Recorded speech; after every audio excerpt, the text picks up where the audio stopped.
The Wyoming sun beat down mercilessly on the dusty main street of Laramie, where a crowd had gathered outside McCready's trading post. Men in weathered hats and dusty boots jostled for position, their rough laughter mixing with the clink of spurs and the occasional whinny from tethered horses. The air smelled of sweat, leather, and something else anticipation mixed with cruelty. Clara Ellison stood on a makeshift wooden platform, her wrists bound with coarse rope that chafed against her skin. A burlap sack covered her head, the rough fabric pressing against her face with each labored breath. She could feel the heat through the material, could hear the jeers and whistles of the men below, but she couldn't see them. Perhaps that was a mercy. 25 years old, educated, once respected in Boston society, and now this. All because she'd refused the advances of Judge Harold Whitmore, a man 3 times her age with hands that wandered and breath that reeked of bourbon. When she'd slapped him at the governor's ball, she'd sealed her fate. Within a week, she'd been arrested on false charges of theft, convicted in a trial that lasted barely an hour, and sentenced to be relocated west for rehabilitation through honest labor. The truth was simpler and uglier. She was cargo now, human freight shipped west on the railroad with other undesirable women to be sold as wives, servants, or worse to the lonely men of the frontier. The journey had taken 2 weeks, 2 weeks of being locked in a converted cattle car with a dozen other women, some crying, some praying, some already dead inside. "Gentlemen!" The auctioneer's voice boomed over the crowd. Clara recognized it as belonging to Silas McCready himself, the trading post owner who'd taken delivery of the women that morning like they were bolts of cloth or sacks of grain. "Next up, we got ourselves a real prize, young. Healthy, got all her teeth, can read and write, too, for them that cares about such things." The crowd laughed. Clara's hands clenched into fists despite the rope binding them. She wouldn't cry. She wouldn't beg. Her mother had raised her with backbone. And even if they'd stripped away her dignity, her name, her future, they couldn't take that. "Let's start the bidding at $20. "25, someone shouted. 30. Clara's stomach churned. Each bid was another nail in the coffin of the life she'd known. Back in Boston, she'd been a governess to the Ashford children, teaching them French and piano. She'd worn silk gloves and attended lectures at the library. She'd had hopes of perhaps opening her own school one day, of making a difference in young lives. $40 from Jake Henderson, McCready announced. "Come on, boys. Look at her good breeding stock. This one." The words hit Clara like a physical blow. Breeding stock. Like a mare or a heifer. She bit down hard on her lip, tasting blood through the burlap. 50. A new voice, slurred with drink. "That's Tom Brennan with 50 anyone else."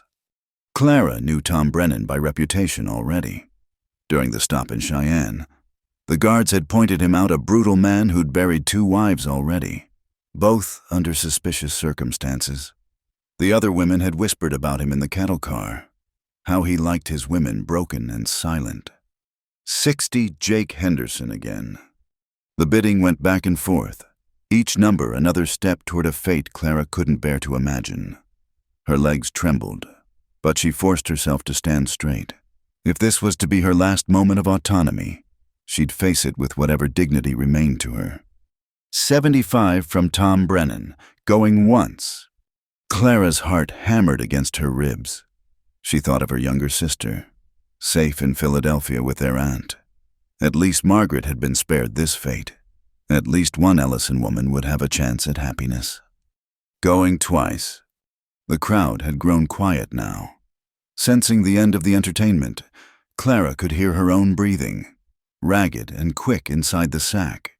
She thought wildly of throwing herself off the platform, of running despite her bound hands and covered head. But where would she go? She was 1,000 miles from anything she knew, surrounded by men who saw her as property. "Sold to $120. The voice cut through the air like a knife, deep and steady and completely unexpected. The crowd fell silent. Even MacCready seemed taken aback. What's that now?" the auctioneer stammered. $120, the voice repeated. Closer now. Clara heard bootsteps on the platform stairs, slow and deliberate. "And I'll be taking her today, as my wife." The crowd erupted in surprised murmurs. Clara's knees nearly buckled. Wife. She'd assumed she was being sold as a servant, maybe worse, but wife.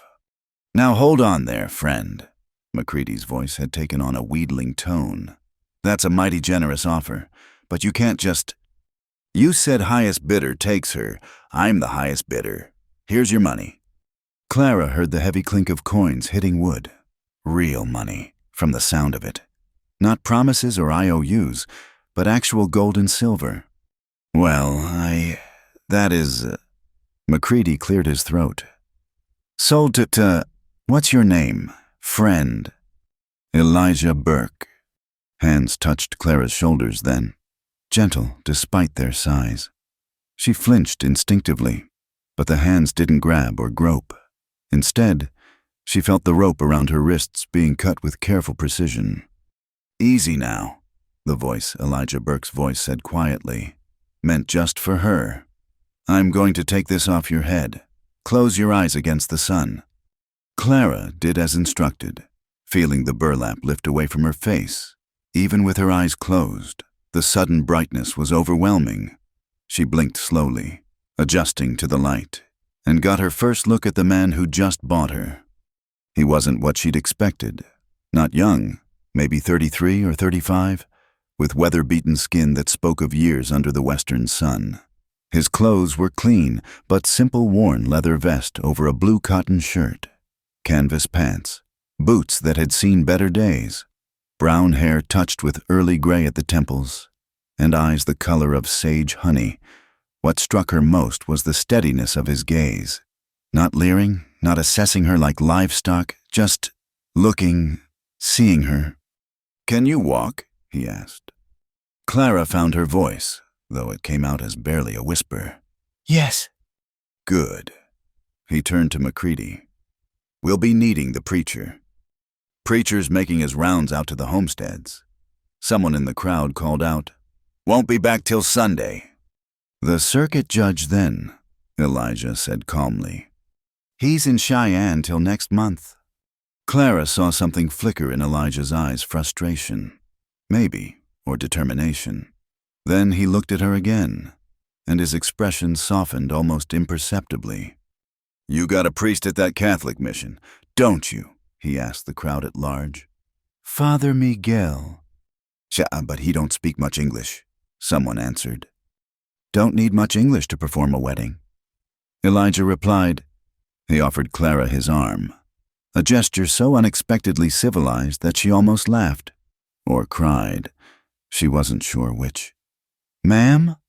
She took his arm, because what else could she do? Let him lead her down from the platform past the gawking faces, past Tom Brennan's furious red face, past Jake Henderson counting his saved coins with obvious relief.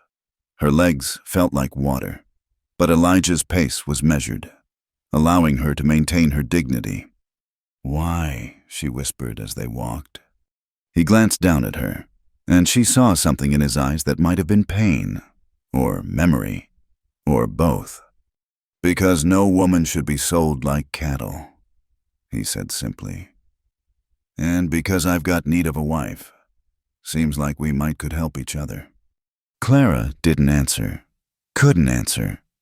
Her world had tilted off its axis the moment Judge Whitmore had pressed his wet lips to her neck at the governor's ball. Now it was spinning entirely out of control. But as they walked toward the small adobe mission at the end of the street, she found herself leaning ever so slightly into the solid warmth of Elijah Burke's arm. She didn't know him, didn't trust him, but in a world gone mad, he was offering her something that at least resembled humanity. For now, that would have to be enough. Behind them, the crowd was already dispersing, moving on to the next entertainment. The other women were still waiting in the wagon, still bound for whatever fate awaited them. Clara's heart ached for them, But she couldn't save them any more than she'd been able to save herself. All she could do was walk forward, into whatever came next, with a stranger who'd paid $120 for the right to call her wife. The walk to the Catholic mission felt like the longest of Clara's life, though it couldn't have been more than a quarter mile. The dusty street seemed to stretch endlessly before them, lined with curious faces peering from doorways and windows. She kept her eyes forward, focusing on putting one foot in front of the other, acutely aware of her disheveled appearance, her dress wrinkled and stained from the journey, her hair escaping from pins that had loosened during her time under the burlap sack. Elijah Burke walked beside her in silence, his presence solid and strangely reassuring. He didn't rush her, didn't speak unnecessary words, just maintained that steady pace that allowed her to gather what remained of her composure. When they passed the mercantile, a woman in a gingham dress openly stared, and Clara felt heat rise to her cheeks. "Don't mind them," Elijah said quietly. "They've got nothing better to do than gawk." The mission was a simple adobe structure with a wooden cross atop its peaked roof. The doors stood open to catch any breeze, and Clara could see the dim interior lit by candles. It smelled of incense and beeswax, familiar scents that transported her briefly back to Sunday services in Boston with her mother. Father Miguel emerged at the sound of their footsteps, a small man with kind eyes and silver threading through his black hair.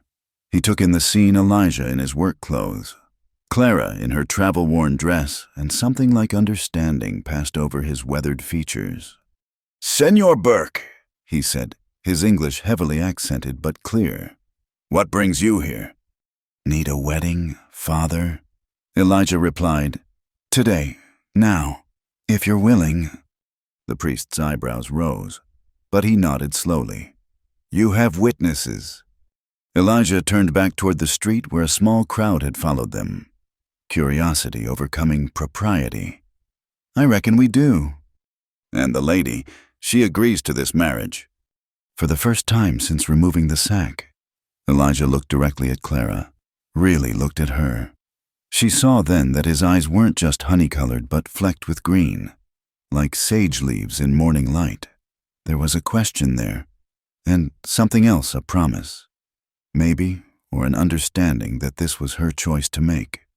Clara thought of Tom Brennan's leering face, of Jake Henderson's rough hands, of all the fates that could have befallen her on that platform. She thought of the cattle car, the false trial, Judge Whitmore's wandering hands. Then she looked at this man who'd paid a small fortune to save her from all that, who was asking rather than demanding, who called her ma'am like she was still a person deserving of respect. "I agree," she said, her voice stronger than she expected. Father Miguel studied them both for a long moment, then nodded. "Come inside." The mission's interior was cool and peaceful, a stark contrast to the chaos of the morning. Simple wooden pews faced a modest altar decorated with wildflowers in clay pots. Clara found herself wondering who tended them.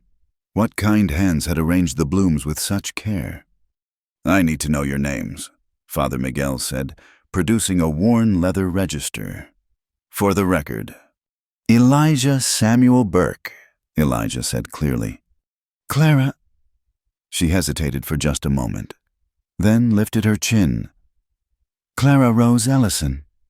She half expected Elijah to react to her Eastern name, to the obvious quality of her pronunciation that marked her as educated, different from the usual women who found themselves in the territories, but he simply nodded, as if he'd expected nothing less. Two men from the crowd shuffled forward to serve as witnesses, a grizzled prospector named Pete and a younger cowhand who gave his name as William Trent. They removed their hats and stood awkwardly to the side, clearly uncomfortable in the sacred space. Father Miguel began the ceremony in a mixture of English and Latin, his voice soft but carrying in the small space. Clara found herself trembling, though whether from exhaustion, fear, or something else entirely. She couldn't say. When the priest asked if she took this man as her husband, the words seemed to echo from very far away. "I do," she heard herself say. Elijah's response was firm, unhesitating. "I do." "The ring?" Father Miguel asked. Clara's heart sank. Of course there would be no ring. This wasn't a real wedding, not the kind she'd dreamed of as a girl with orange blossoms and her father walking her down the aisle of Trinity Church. This was survival, pure and simple. But Elijah reached into his vest pocket and produced a simple gold band, worn smooth with age. "It was my mother's," he said quietly, offering it to Clara. "If you'll have it." Her throat tight with unexpected emotion. Clara extended her left hand. The ring was too large. His mother must have been a woman of substance, but it stayed on her finger, warm and surprisingly heavy. "Then, by the power vested in me by God and the territory of Wyoming," Father Miguel said, making the sign of the cross over them, "I pronounce you man and wife. May God bless your union and grant you peace." Peace. Clara almost laughed at the word. When had she last felt peace? Certainly not since that night at the governor's ball. Maybe not for longer than that. But as Elijah turned to her, as their eyes met in the candlelit dimness of the mission, she felt something settle in her chest. Not peace, exactly, but the possibility of it. "Thank you, Father," Elijah said, pressing coins into the priest's hand. Then, to Clara's surprise, he removed his hat and leaned down to speak softly in her ear. "We should go. You need rest and a proper meal." She nodded, suddenly aware of how bone-tired she was, how long it had been since she'd eaten anything more substantial than hardtack and water. They turned to leave, but Father Miguel's voice stopped them. "Senora Burke," he said, and it took Clara a moment to realize he was addressing her. "If you need anything, my door is always open." There was meaning in those words, she realized. An offer of sanctuary if things went badly. The priest had seen enough of frontier marriages to know that not all of them were happy, that not all men who bought wives treated them well. She managed a small smile of gratitude. Outside, the crowd had largely dispersed, though a few stragglers remained. Among them was a well-dressed woman in navy silk who stepped forward as they emerged. Clara recognized quality when she saw it. The woman's dress was from back east, her bearing that of someone used to being obeyed. "Mr. Burke," the woman said, her voice cultured but cold. "I hadn't expected to see you in town, much less taking a wife." "Mrs. Langford," Elijah replied with a slight nod. "Life takes unexpected turns sometimes." "Mrs." Langford's gaze shifted to Clara, taking in every detail from her wrinkled dress to the too large ring on her finger. "Indeed. And you are—" "Clara Burke." Clara answered before Elijah could speak for her. She met the woman's assessing stare steadily, drawing on years of dealing with Boston society matrons. "Pleased to make your acquaintance." Something flickered in Mrs. Langford's eyes, surprise, perhaps, at Clara's cultured accent. "Burke," she repeated, as if tasting the name. "How sudden.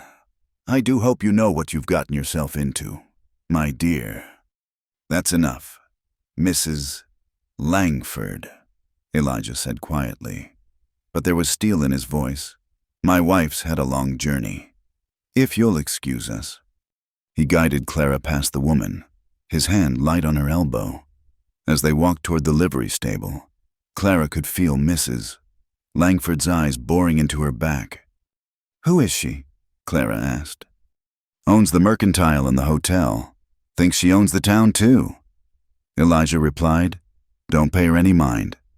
At the livery, a sturdy wagon waited, hitched to 2 patient draft horses. Elijah helped Clara up onto the seat, his hands careful and impersonal at her waist. He climbed up beside her and took the reins, clicking to the horses. As they rolled out of town, Clara caught a glimpse of the trading post where her morning had begun. The platform was empty now, no sign of the horror that had taken place there.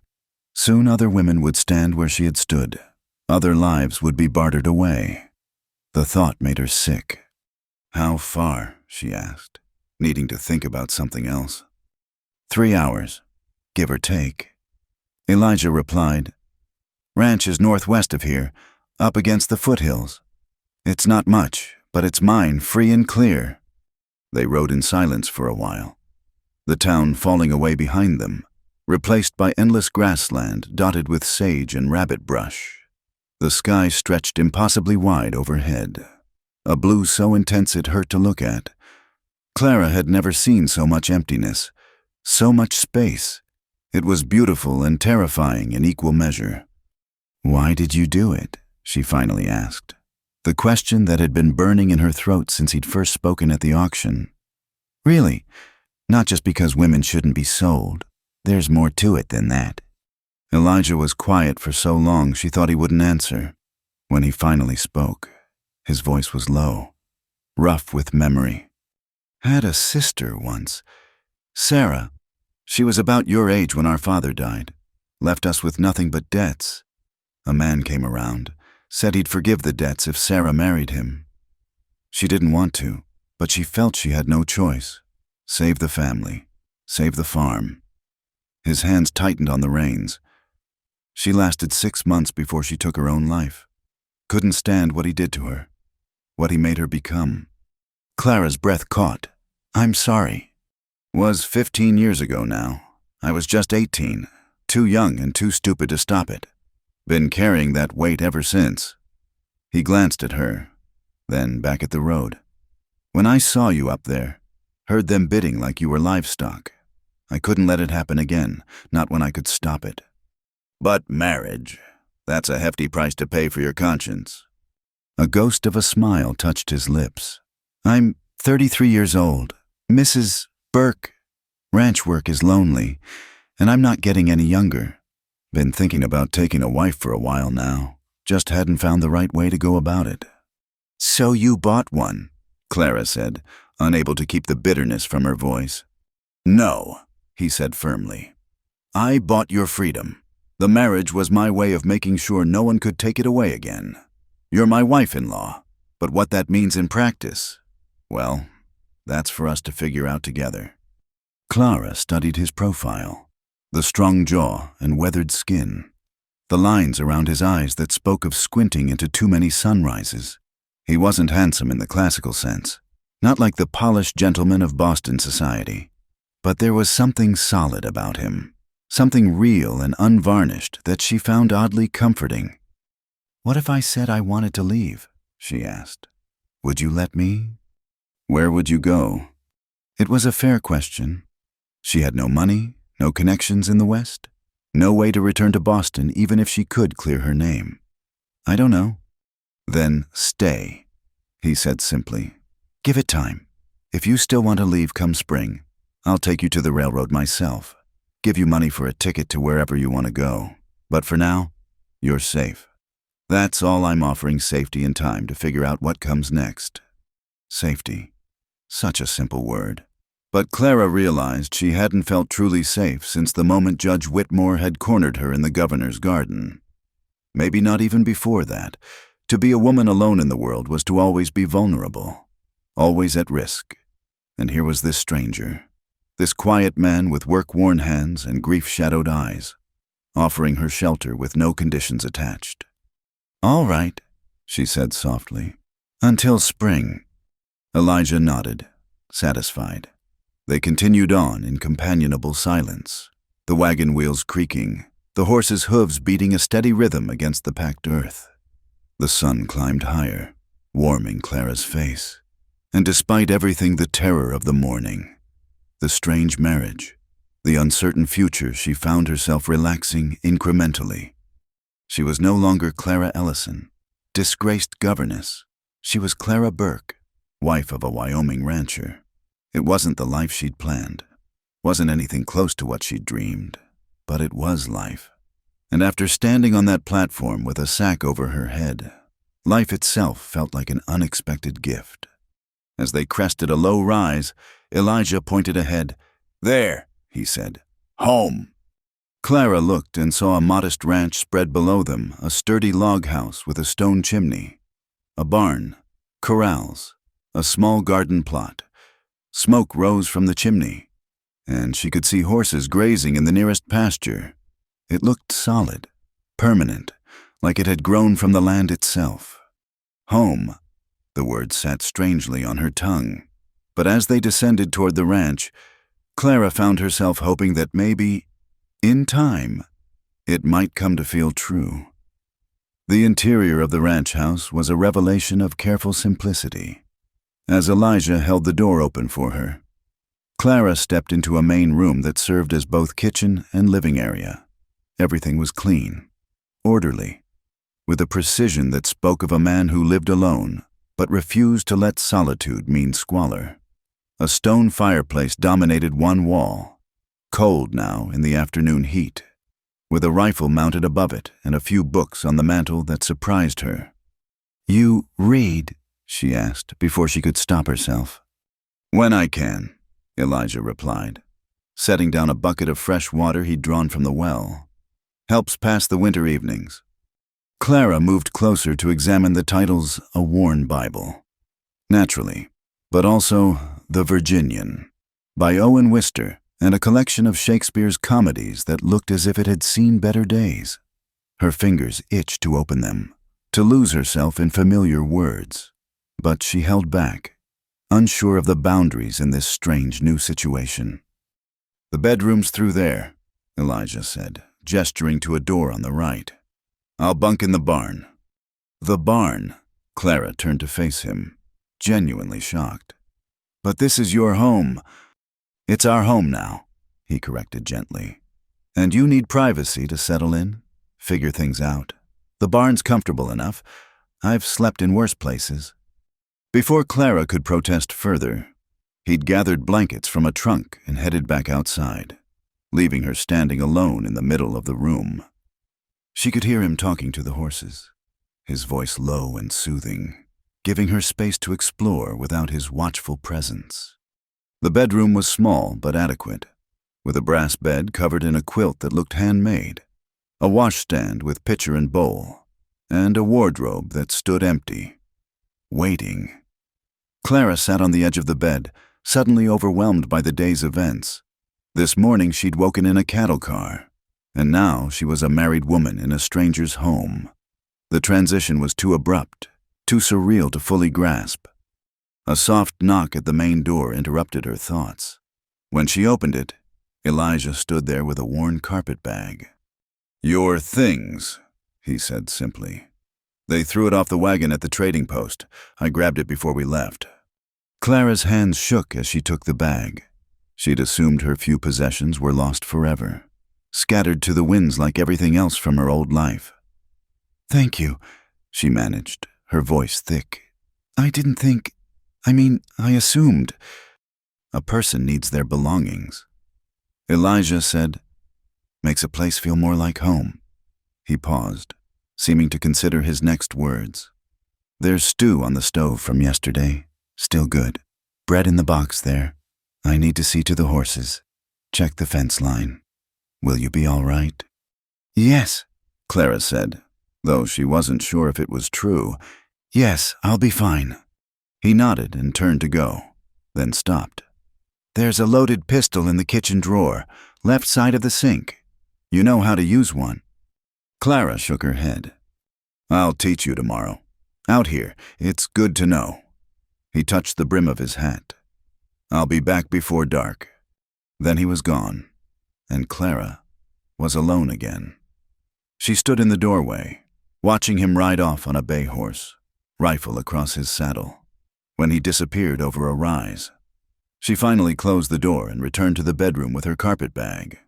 Inside were her few treasures, 2 dresses, worn but clean, her mother's cameo brooch, a small sewing kit, her teaching credentials that were worthless now, and at the bottom, wrapped carefully in an old petticoat, a photograph of her family taken before her father died. She held it to the window light, studying the faces frozen in time, her stern but loving father, her gentle mother, her sister Margaret with her impish smile, and herself, young and full of dreams that hadn't included anything like this. A sob escaped before she could stop it. Then another. She pressed the photograph to her chest and let the tears come, all the fear and humiliation and strangeness of the day pouring out in a flood. She cried for the life she'd lost, for the choices taken from her, for the girl in the photograph who'd believed the world was fundamentally fair and good. When the storm passed, she felt emptied but oddly cleaner, as if the tears had washed away some of the grime from her journey. She poured water from the pitcher into the bowl and washed her face, then changed into her cleaner dress. It was faded blue calico, nothing fancy, but it was hers and it was clean, and that made all the difference. The main room felt less foreign when she returned to it. She investigated the stove, found the stew Elijah had mentioned, and realized she was ravenous. The stew was simple beef, potatoes, carrots, but well seasoned and filling. She ate slowly, savoring each bite, trying to remember the last time she'd had a hot meal. As the afternoon wore on, she explored more carefully.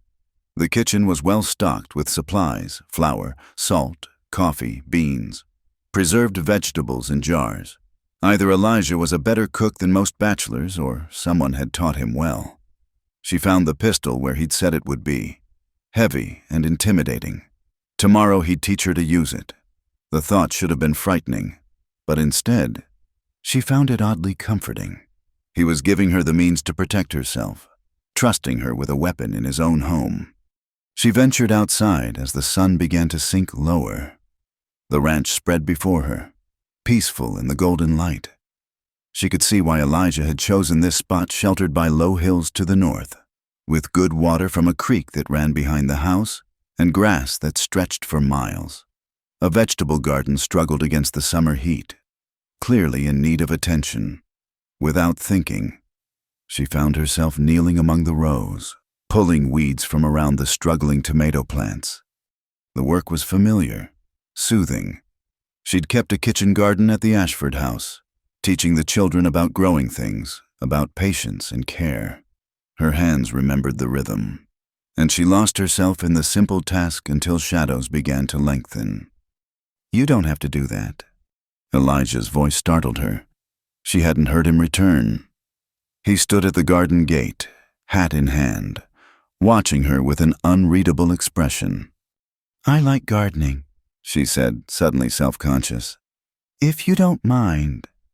"Don't mind at all," he said quickly. You've had a long day.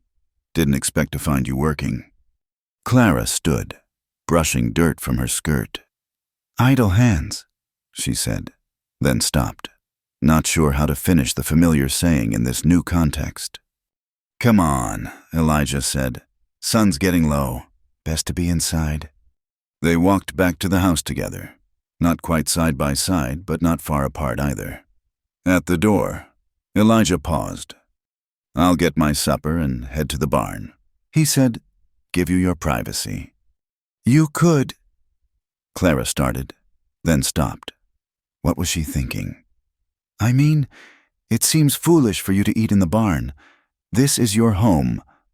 "Our home," he reminded her again. "But I appreciate the thought.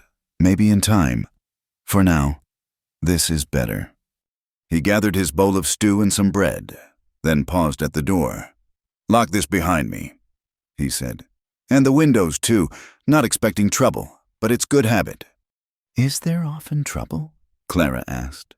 "No more than anywhere else, less than some places, but a woman alone should be careful." "I'm not alone," she said without thinking. "You're here." Something shifted in his face, a softening around the eyes. "That's true," he said quietly. "I'm here." After he left, Clara did as instructed, locking the door and checking the windows. The house felt very quiet, but not unpleasantly so. She found a lamp and lit it as darkness fell, then settled into a rocking chair by the cold fireplace with one of the books from the mantel. Shakespeare felt like an old friend, familiar words in an unfamiliar place. She must have dozed because she woke to full darkness and the sound of something outside. Her heart hammered as she remembered where she was, remembered the pistol in the kitchen drawer. But then she heard it again, the soft strum of a guitar and a low voice singing. Moving carefully to the window, she peered out. Elijah sat on a stump near the barn, barely visible in the moonlight. playing a battered guitar and singing quietly to himself. The song was something mournful about lost love and Texas plains. His voice was untrained but pleasant, carrying across the still night air. Clara stood there listening, her forehead pressed against the cool glass. This man who'd bought her freedom, who'd married her to keep her safe, who slept in a barn to give her space, he was revealing another piece of himself in the darkness, thinking himself unobserved. The music spoke of loneliness, of long nights under vast skies, of a life lived mostly in solitude. When the song ended, she saw him stand and head into the barn, taking his music with him. Clara returned to her chair, but sleep wouldn't come. Instead, she sat thinking about the strangeness of life, how a morning could begin in terror and end with guitar music under stars. Tomorrow would bring new challenges. She'd need to learn this life, learn to be a rancher's wife, learn to use a pistol, learn to live alongside a man she didn't know but who'd shown her more kindness in one day than she'd received in months. But tonight, in this simple house with its books and clean floors and garden waiting to be tended, she felt something she hadn't expected, not happiness, exactly, but the possibility of it.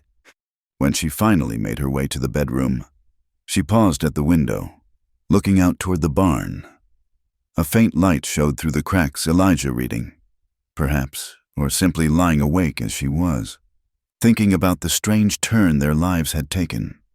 "Thank you," she whispered to the darkness, not sure if she was thanking Elijah, or God, or fate itself for this unexpected deliverance. The bed was more comfortable than any she'd slept in since leaving Boston. The quilt smelled of cedar and soap, and the pillow was soft beneath her head.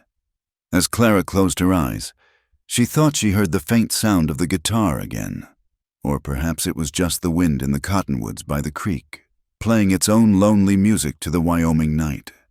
For the first time in weeks, she slept without nightmares, wrapped in a stranger's quilt in a stranger's home that somehow, impossibly, didn't feel entirely strange at all.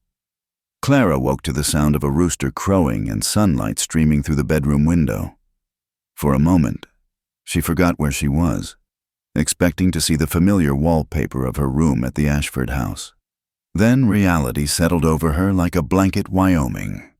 The auction, the marriage, this new life that still felt like someone else's dream. She dressed quickly in her second dress, a brown cotton that had seen better days but was at least clean, and ventured into the main room. Evidence of Elijah's early morning presence was everywhere: fresh water in the pitcher, coffee warming on the stove, a basket of eggs on the table. But the man himself was nowhere to be seen. Through the window, she spotted him in the corral, working with a young horse. He moved with quiet confidence, speaking low words she couldn't hear, his hands gentle but firm as he guided the animal through its paces. There was a grace to it, a partnership between man and beast that spoke of patience and understanding. Clara poured herself coffee, black and strong enough to make her eyes water, then set about making breakfast. It felt strange to work in another woman's kitchen, for surely some woman had arranged these things, chosen where the pans would hang and how the dishes would stack. But then she remembered Elijah had lived alone for years. This orderly space was his creation, and somehow that made it easier to move through it. She had biscuits in the oven and eggs frying when he came in, bringing the scent of horses and morning air with him. He stopped short in the doorway, clearly surprised. "You didn't have to," he began. "I'm not accustomed to idleness," Clara said, not turning from the stove. "And I assume you've been up since before dawn. You must be hungry." "Thank you," he said simply, and she heard him washing at the pump outside before returning to sit at the table. They ate in companionable silence for a few minutes before Elijah cleared his throat. "I thought we might go over the household accounts today. You should know what stores we have, what needs doing." Clara looked up, surprised. "You want me to manage the household?" "You're the woman of the house now. Makes sense you'd run it." He paused, adding carefully, "If you're willing." "I kept house for the Ashfords," Clara said, Managed their accounts, their social calendar, their... She stopped, realizing how absurd it sounded to speak of social calendars on a Wyoming ranch. "Then you're overqualified for this position," Elijah said with a slight smile. "But I'd be grateful for the help. Never been much good at keeping track of supplies and such." After breakfast, he showed her through the house properly. There was a root cellar beneath the kitchen, stocked with potatoes, turnips, and shelves of preserved goods. A smokehouse out back held venison and beef. The barn housed not just horses but a milk cow, chickens, and a surprisingly organized tack room. "You do all this yourself?" Clara asked, overwhelmed by the sheer amount of work it must take to maintain even this modest ranch. "Hire help during branding and harvest," Elijah said. "Rest of the time, yes. Though Jake Winters from the neighboring ranch helps out when needed, and I do the same for him." He showed her the ledger where he kept accounts, his handwriting careful but unpracticed. Clara could see immediately where better organization would help supplies ordered haphazardly. Expenses tracked but not categorized. Her fingers itched to reorganize it all, to bring order to the chaos. "Now," Elijah said, leading her back to the kitchen. "About that pistol." The weapon felt alien in her hands, heavier than she'd expected and cold despite the warming day. Elijah stood behind her, not touching but close enough that she could feel his presence, and showed her how to hold it properly.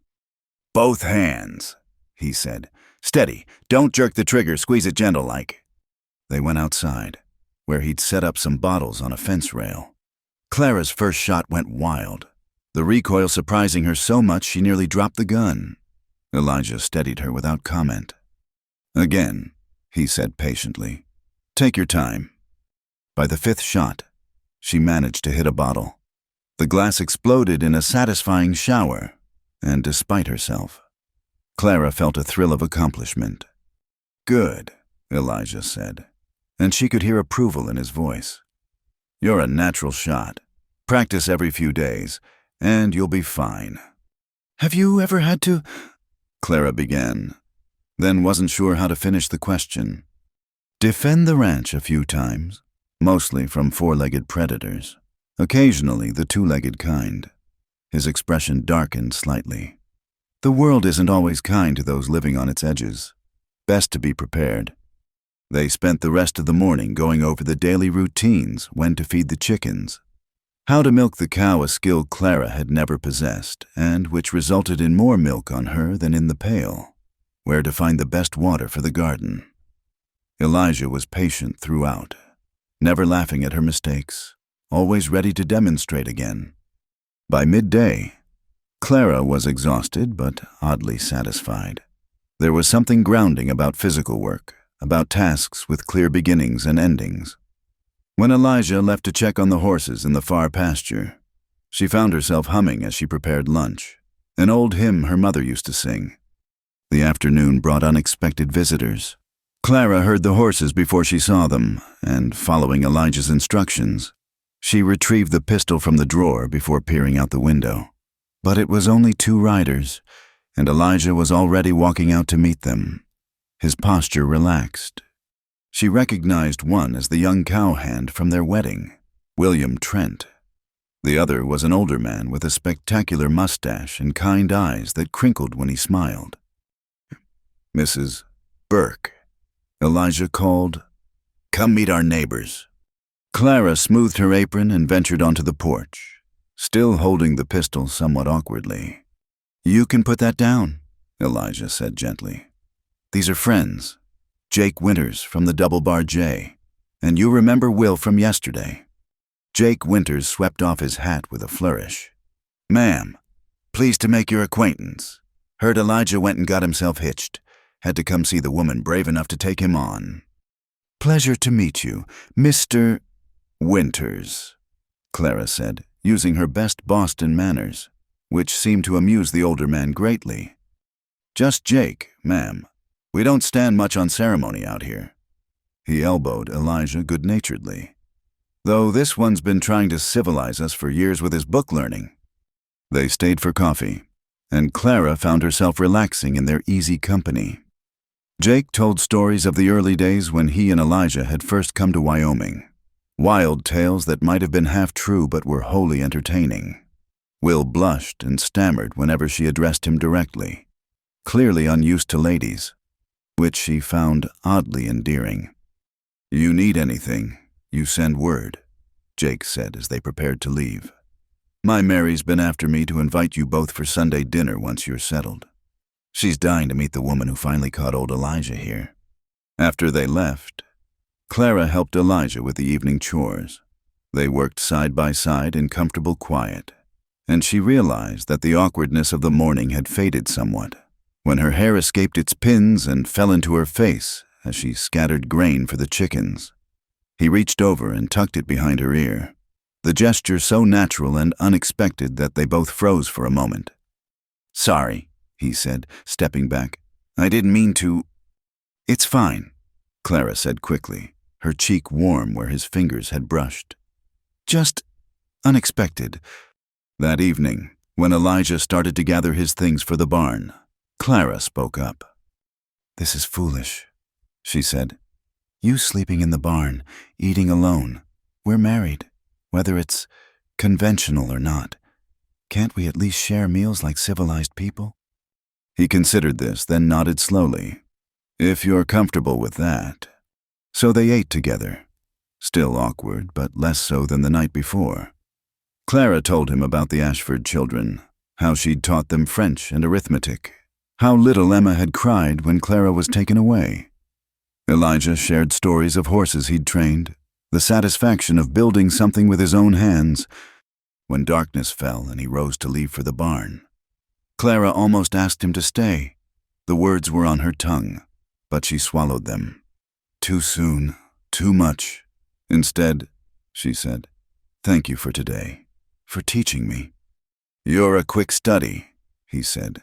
"This life, it's not easy, but I think you'll do just fine."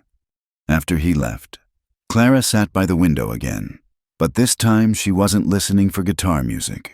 Instead, she was thinking about the day the weight of the pistol in her hands, the explosion of glass when she finally hit her target, the way Elijah's fingers had felt tucking her hair back, rough with calluses but gentle as a whisper. She thought about Jake's wife, Mary, eager to meet her, to welcome her into some sort of community she hadn't expected to find. She thought about the ledger waiting to be reorganized, the garden that needed tending, the 1,000 small tasks that made up a life. In Boston, she'd been educated, refined, accomplished. Here, she was learning to milk a cow and shoot a pistol. In Boston, she'd been Clara Ellison, governess. Here, she was Clara Burke, rancher's wife. The transformation should have felt like a loss, but as she prepared for bed in the room that was starting to feel less foreign, Clara realized it felt more like possibility. She was building something new here, skill by skill, day by day. Not the life she'd planned, but perhaps, just perhaps, a life worth living anyway. When she heard the faint strum of guitar from the barn, she smiled. Tomorrow there would be more to learn, more to do. But tonight, she was safe. She was sheltered. And somewhere in the barn, a lonely man played music to the stars, sharing his solitude with a woman who understood it better than he might guess. The pistol sat on the nightstand, within easy reach as Elijah had taught her, but Clara didn't think she'd need it. Whatever dangers the frontier might hold, they seemed very far away from this small circle of lamplight, this quiet ranch where two strangers were slowly, carefully, learning to share a life. The days settled into a rhythm that Clara found both foreign and comforting. She rose with the sun, made breakfast while Elijah tended the horses, and they ate together in the kitchen before tackling the day's work. He still slept in the barn, still maintained that careful distance, but meals had become their time to slowly unravel the mysteries of each other. 2 weeks into this new life, Clara was hanging laundry when she noticed Elijah favoring his left shoulder as he worked on repairing a fence. He'd been moving stiffly all morning, though he'd said nothing about it. She'd learned already that he was a man who kept his troubles close, sharing only what was necessary. "You're hurt," she said when he came in for the noon meal.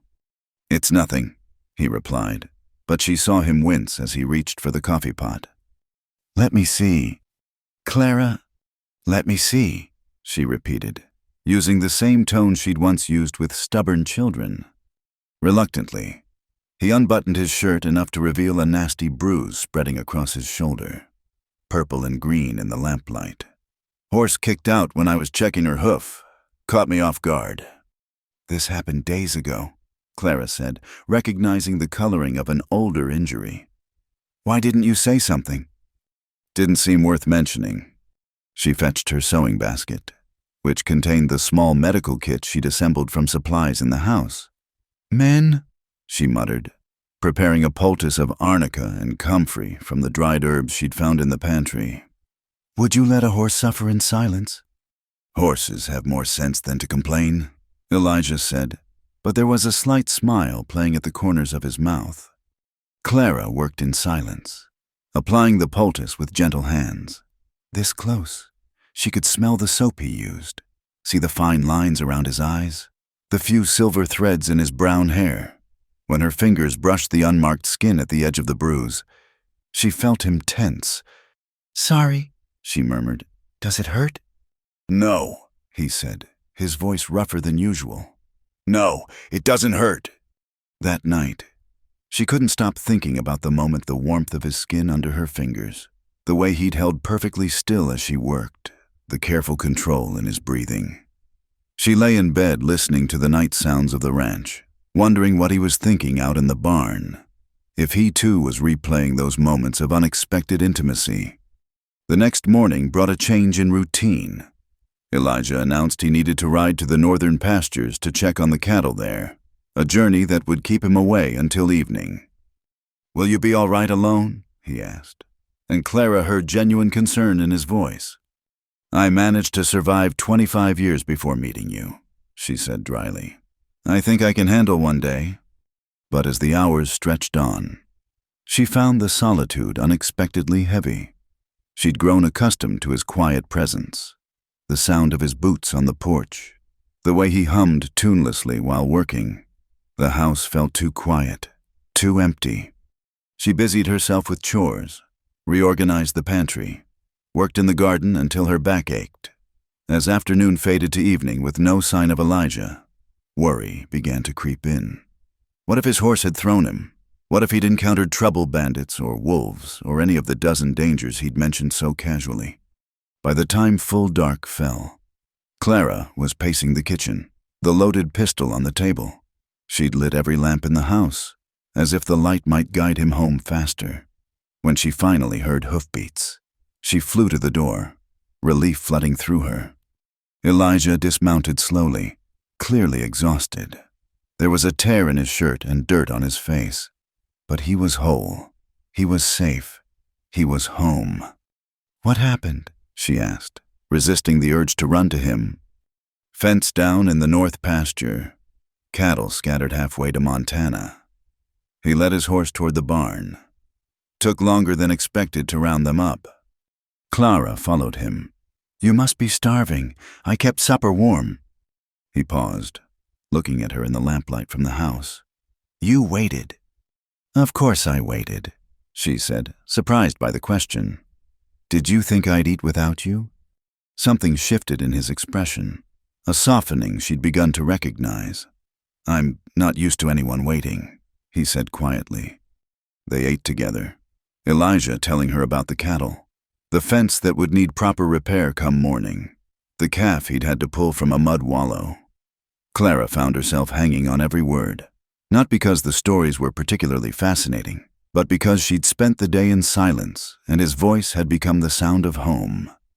"I was worried," she admitted as she cleared the dishes. "When you didn't return by dark." He looked up at her, seeming surprised. "Were you? This land is dangerous. You've said so yourself, and She paused, searching for words. "I wouldn't know what to do if something happened to you." "Clara," he began, but she cut him off. "I know what our arrangement is. I know this isn't a traditional marriage, but you're all I have out here. Elijah. The only person between me and whatever fate waits for women alone in the world. She turned away, embarrassed by her admission. I'm sorry. You must think me foolish. She heard his chair scrape back, heard his footsteps cross the floor. When she turned, he was standing closer than usual, close enough that she could see the gold flecks in his hazel eyes. I don't think you're foolish, he said.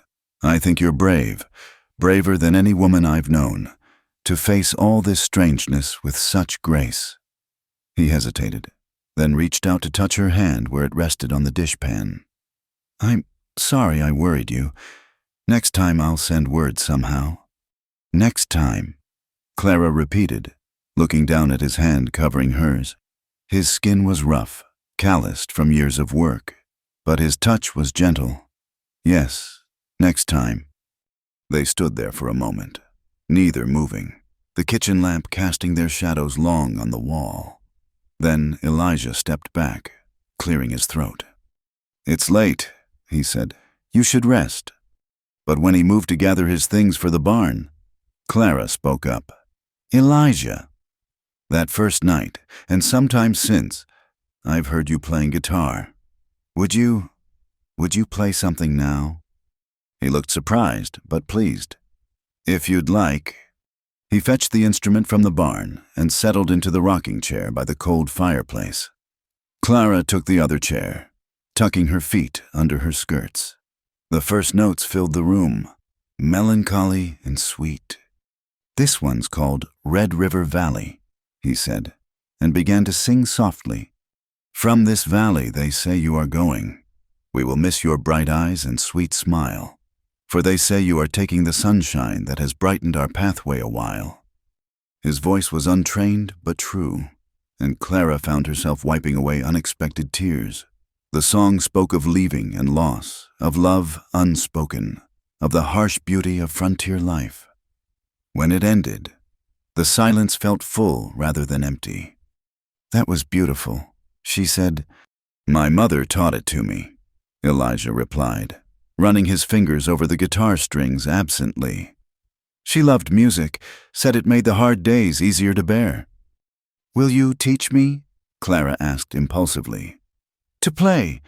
I mean, he smiled then, a real smile that transformed his weathered face. If you'd like to learn, I'd be happy to teach you. They talked a while longer, about music and memories, about the small things that make a life. When Elijah finally rose to leave for the barn, Clara stood too. I've been thinking, she said, the words coming in a rush before she could lose her nerve. It seems foolish, you in the barn every night. What if we hung a curtain across the room? You could have one side, I could have the other. We'd have privacy, but you'd be out of the cold. Elijah was quiet for so long she thought he might refuse. Then he nodded slowly. If you're sure. I'm sure, Clara said, though her heart was racing. We're supposed to be building a life together. Aren't we hard to do that with you sleeping with the horses? The next hour was spent in rearrangement. They strung a rope across the main room and hung blankets from it, creating two separate spaces. Elijah moved his few possessions to his side, a trunk, his rifle, a few books. The curtain was thin, more suggestion than barrier, but it was something. Good night, Clara, he said from his side of the divide. Good night, Elijah, she replied, blowing out her lamp. In the darkness, she could hear him settling onto the makeshift bed they'd fashioned from hay and blankets, could hear his breathing slow and deepen as sleep took him. The sounds should have been disturbing, this evidence of another person so close. Instead, Clara found them comforting. She thought about the day her worry when he was late, his hand covering hers in the kitchen, his voice singing about sunlight and sorrow. She thought about the questions she carried, still unasked. Why did he live alone? What had shaped him into this careful, gentle man? What did he think about in the long hours of solitude?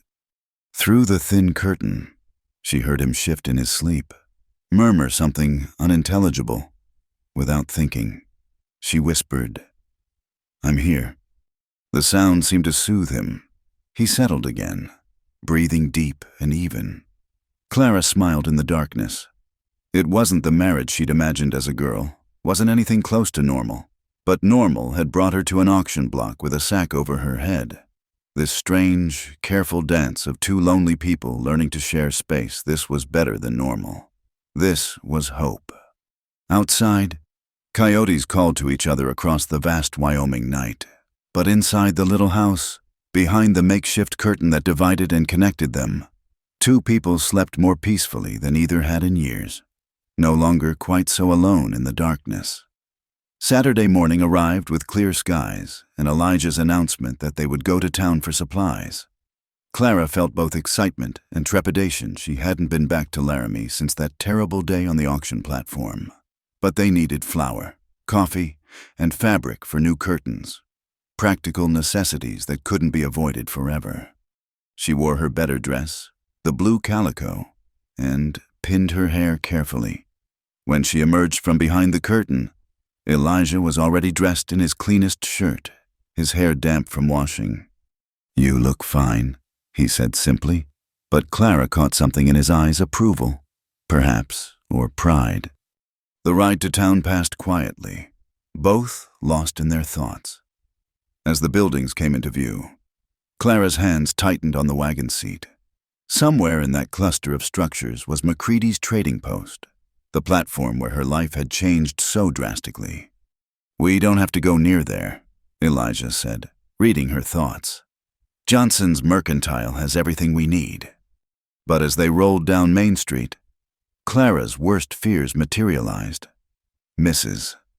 Langford stood outside the hotel, resplendent in burgundy silk, talking with two other well-dressed women.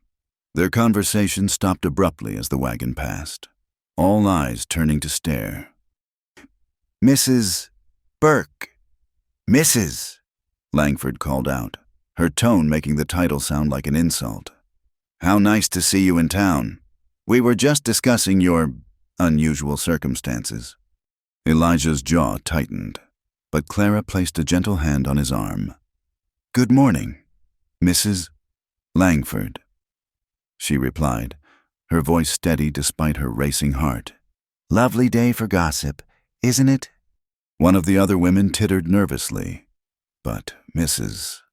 Langford's eyes narrowed. "I prefer to call it community concern. After all, we must maintain certain standards in our town." "Indeed," Clara said coolly. "Standards like kindness, charity, and minding one's own business. Such important Christian values." "Before Mrs. Langford could respond, Elijah clicked to the horses and they moved on. Clara could feel the women's stares burning into her back but kept her chin high. "That was well done," Elijah said quietly. "I've dealt with worse in Boston," Clara replied, though her hands were trembling slightly. "Society matrons are the same everywhere, sharp tongues hiding small minds." At Johnson's Mercantile, the reception was warmer. Mr. Johnson himself, a portly man with kind eyes, greeted them cheerfully. His wife emerged from the back room, her face lighting up with genuine pleasure. "Mrs. Burke, how wonderful to meet you properly. I'm Martha Johnson." She took Clara's hands warmly. "I've been hoping you'd come to town. It's so nice to have another young woman nearby." While Elijah discussed feed prices with Mr. Johnson, Martha drew Clara aside, chattering happily about everything from recipes to the best place to order fabric. Her warmth was so genuine, so different from Mrs. Langford's cutting coldness, that Clara felt herself relaxing. "Don't mind Constance Langford," Martha said, lowering her voice. "She fancies herself the queen of Laramie society, such as it is. She had her eye on Elijah for her niece. You see, your arrival quite upset her plans." "Oh," Clara said, unsure how to respond to this information. "Between you and me," Martha continued conspiratorially, "Elijah did that girl a favor by marrying elsewhere. He's a good man, but not one for society nonsense. He needs a woman with backbone, not some simpering miss who'd faint at the sight of a chicken being plucked." They were interrupted by the arrival of another customer, a rough-looking man Clara didn't recognize.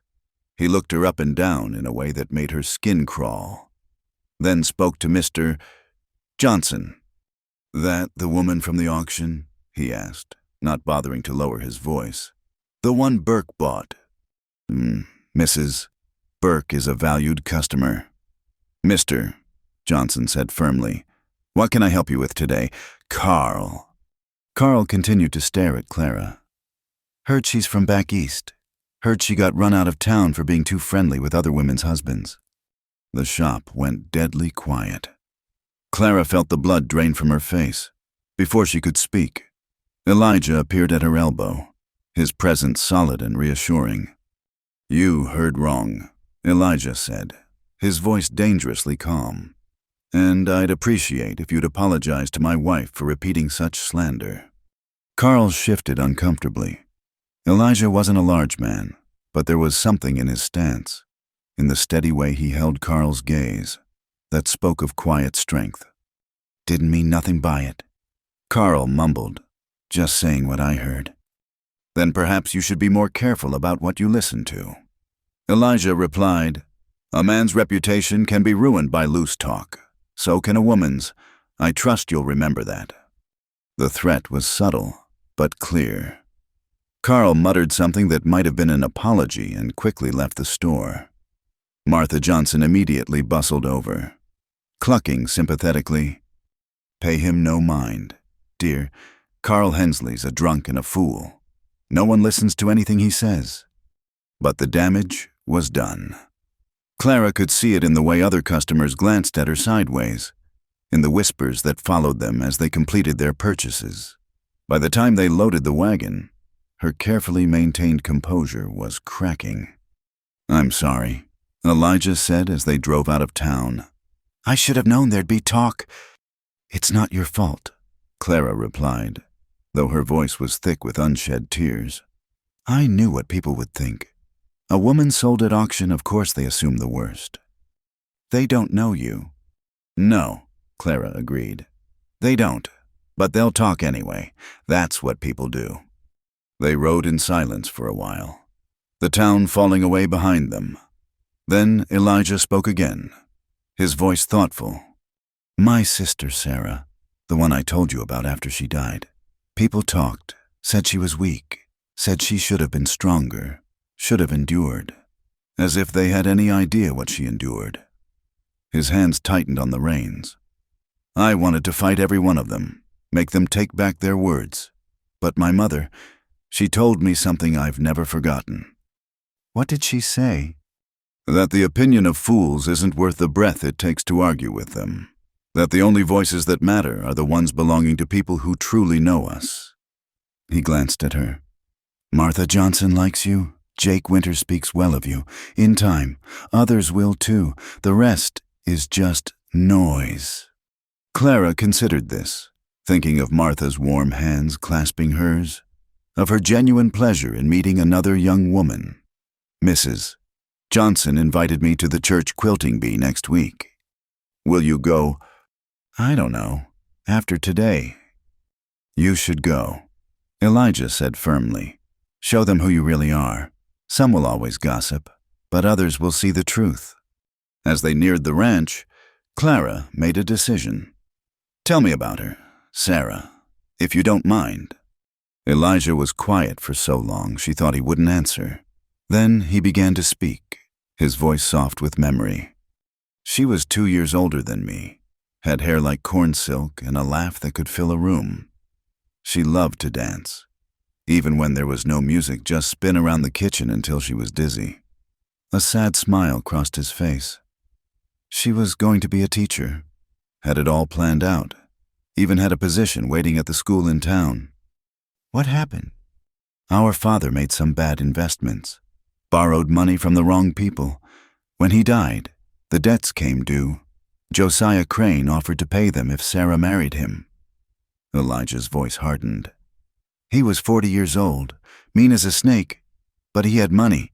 Sarah saw it as her duty, saving the family. I tried to stop her, but I was just 18, had nothing to offer instead." Clara reached over and touched his hand where it rested on his knee. It wasn't your fault. I know that now. Took me years to accept it, but I know. He turned his hand palm up, briefly clasping her fingers before returning his attention to the horses. She left a note, said she couldn't be what he wanted her to be, couldn't live in that kind of cage, asked me to forgive her. Did you? Eventually, forgave her. Forgave myself. Haven't forgiven him. Probably never will. But I learned something from it all. He pulled the wagon to a stop in front of the house, turning to look at Clara directly. I learned that forcing someone into a life they don't want is a kind of murder, even if the body keeps breathing. That's why I'll never ask more of you than you're willing to give. Clara, that's why you're free to leave come spring if you choose. I won't be another cage. Clara's eyes filled with tears she'd been holding back all day. You're not a cage, she whispered. You're the key that opened one. Something shifted in Elijah's face, a vulnerability she'd never seen before. For a moment, she thought he might pull her into his arms. Instead, he climbed down from the wagon and came around to help her down, his hands steady at her waist. Let's get these supplies inside, he said, his voice rougher than usual. Looks like rain coming. As they unloaded the wagon together, Clara thought about the day the cutting remarks, the curious stares, the assumptions and whispers. They stung. Certainly, but they seemed smaller somehow when weighed against Martha Johnson's kindness, against Elijah's quiet defense of her, against the story he'd trusted her with. That night after supper, she brought out a piece of fabric she'd bought. I thought we could make proper curtains for the windows, she said, and maybe we don't need the curtain across the room anymore. Elijah looked up from the harness he was mending. Clara, we're building a life together, she said, meeting his eyes steadily. It seems foolish to keep dividing the space. We could each have a corner for privacy, but I'd like to take the curtain down, if you're agreeable. He set aside the harness, standing slowly. Are you sure? I'm sure, Clara said, and found that she meant it. We're married. Elijah, maybe not in the conventional way, but married nonetheless. I'd like us to at least share the same room without barriers between us. Together, they took down the makeshift curtain, folding the blankets carefully. The room seemed larger without it, more open. They rearranged the furniture to give each of them a private corner, but the space felt shared now, communal in a way it hadn't before. That night, as Clara lay in her bed and Elijah in his across the room, she spoke softly into the darkness. Thank you for today, for defending me. Always, came the quiet reply. Always, Clara. The word hung between them, a promise and a commitment. Outside, the threatened rain began to fall, pattering against the windows, but inside, two people who'd found each other in the strangest of circumstances lay listening to the storm, no longer separated by curtains or walls, only by the careful distance they were slowly, tentatively learning to cross.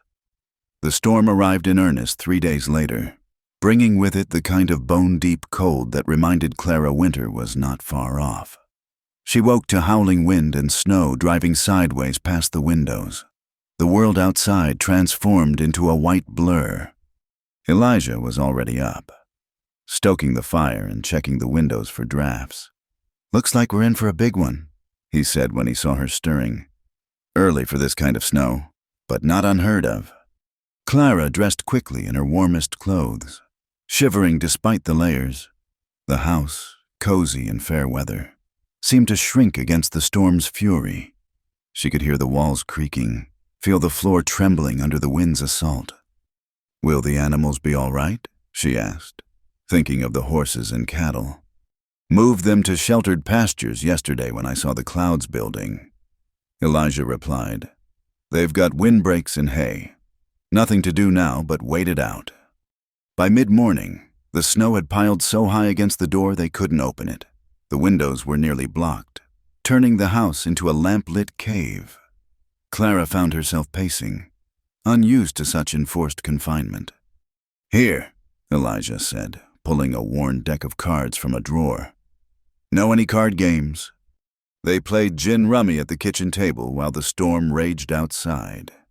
Clara won the first 3 hands, much to Elijah's amused chagrin. You didn't mention you were a card sharp, he said, shuffling for another round. My father taught me, Clara replied, organizing her hand. Said a lady should know how to win at cards and lose gracefully at love. I was better at the first part than the second, apparently. Tell me about him, your father. Clara considered her cards, but her mind was years away. He was a doctor, not wealthy but respectable. He believed in education, insisted Margaret and I learn everything the boys did: mathematics, Latin, even basic anatomy. She smiled at the memory. Mother was scandalized, but father said knowledge never hurt anyone. Sounds like a wise man. He died when I was 17. Pneumonia. He spent his last days worrying about what would become of us. Her voice caught slightly. I promised him I'd take care of Mother and Margaret. I kept that promise until Judge Whitmore. Clara nodded, laying down her cards. Until him, and now Margaret's safe with our aunt.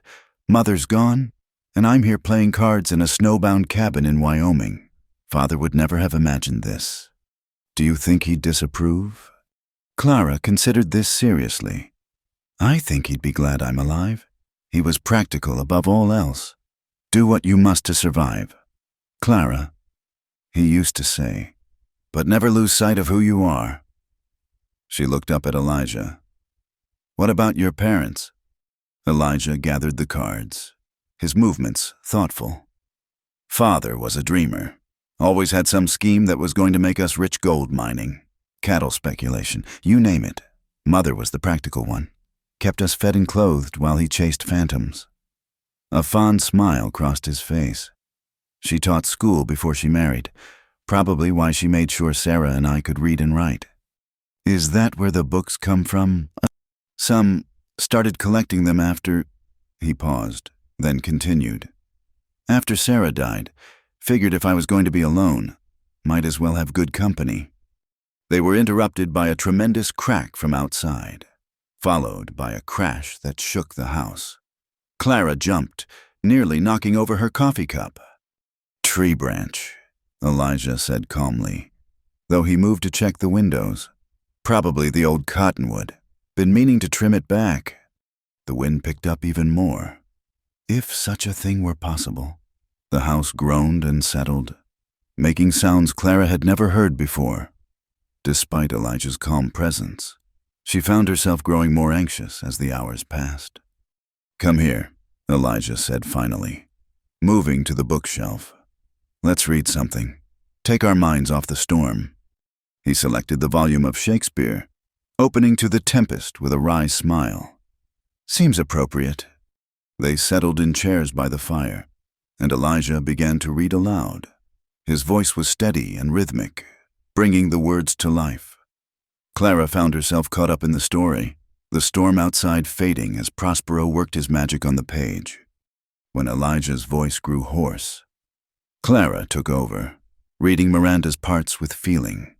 Back and forth they traded the book, hours passing unnoticed as they lost themselves in the tale.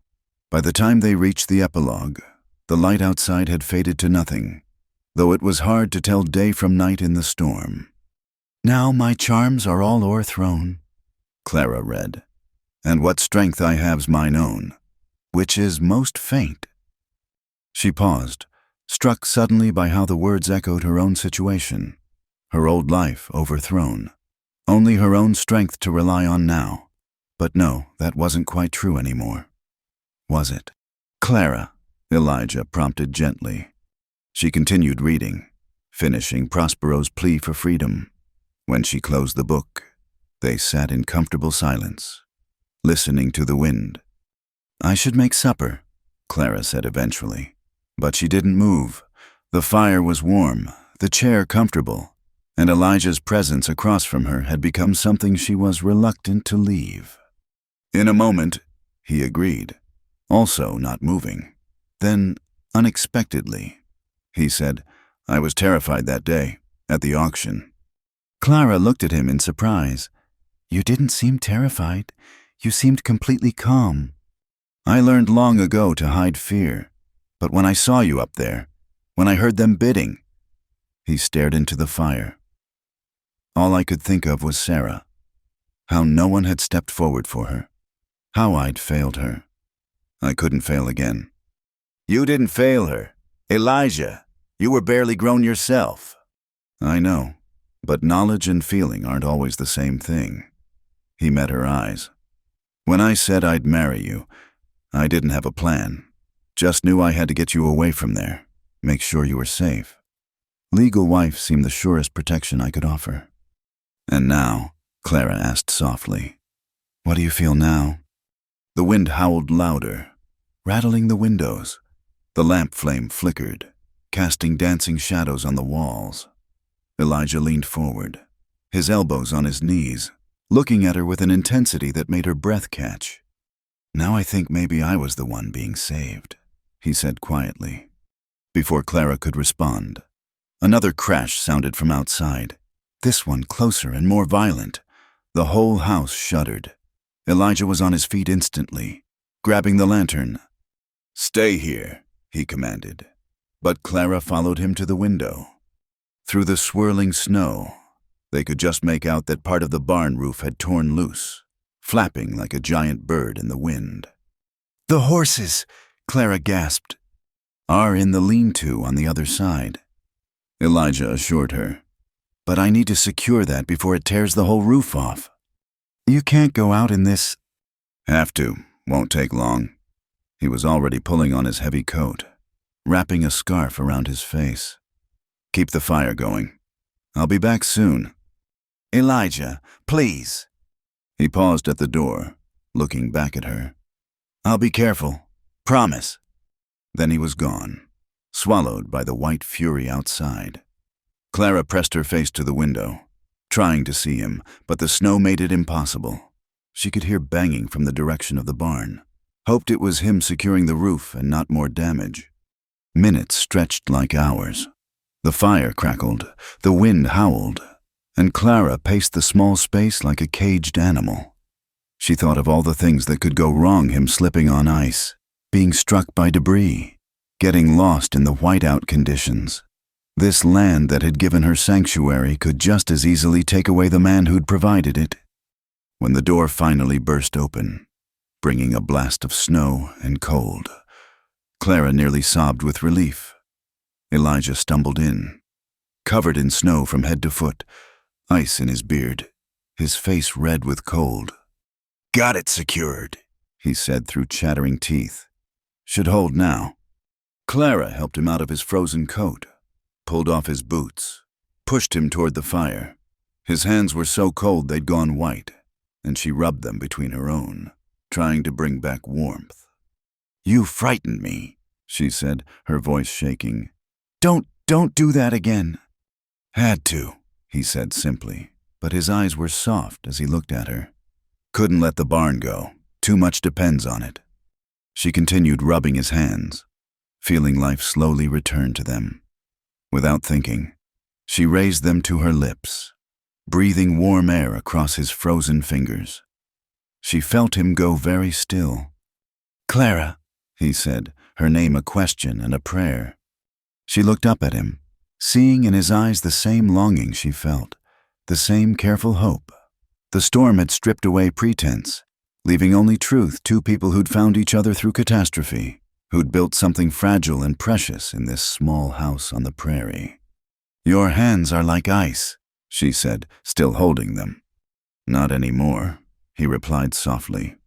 They stayed like that, her hands wrapped around his, the fire warming them both.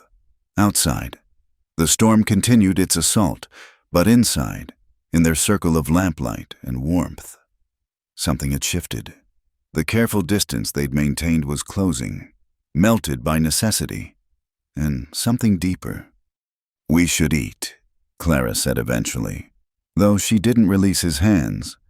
"We should," Elijah agreed, not pulling away either. Finally, reluctantly, they separated. Clara busied herself with supper while Elijah changed into dry clothes.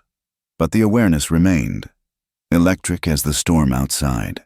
When their fingers brushed passing the bread, when their eyes met across the table, the connection sparked between them. That night, as they prepared for bed in their separate corners, Clara spoke into the darkness. "I'm glad you came back safely." "So am I," Elijah replied. Then, so quietly she almost missed it, "I had something to come back to." Clara pulled her quilts higher, smiling despite the cold. The storm would blow itself out eventually. The barn would need repair. The paths would need clearing. Life would return to its normal rhythms. But something fundamental had changed in this snowbound house. Two careful hearts had begun, tentatively, to thaw. As she drifted toward sleep, she heard Elijah's breathing deepen across the room. No longer the sound of a stranger, but of the man who'd risked the storm to protect what they'd built together. Her husband. In more than just law. Perhaps not yet in all ways, but in the ways that mattered most: trust, protection, the slow building warmth of souls recognizing home in each other. The wind continued its wild song, but Clara no longer heard it as threatening. It was just weather, just the world doing what it did. Inside, they were safe. Inside, they were warm. Inside, carefully, quietly, they were becoming family. The storm passed after 3 days, leaving behind a world transformed. Snow lay thick across the ranch, sculpted into fantastic shapes by the wind. The morning sun turned everything to diamond brilliance, so bright Clara had to squint against it. They worked together to dig out, Elijah breaking the path while Clara cleared the porch and windows. The physical labor felt good after days of confinement, and there was something companionable about working side by side in the crisp air. "Fence is down in the east pasture," Elijah observed, shading his eyes to look across the white expanse. "Have to wait for some of this to melt before I can fix it proper." Clara leaned on her shovel, breathing hard. Her cheeks were red with cold and exertion, but she felt more alive than she had in months. "The garden's buried completely. I hope the roots survived. They're hardy plants. They'll come back come spring."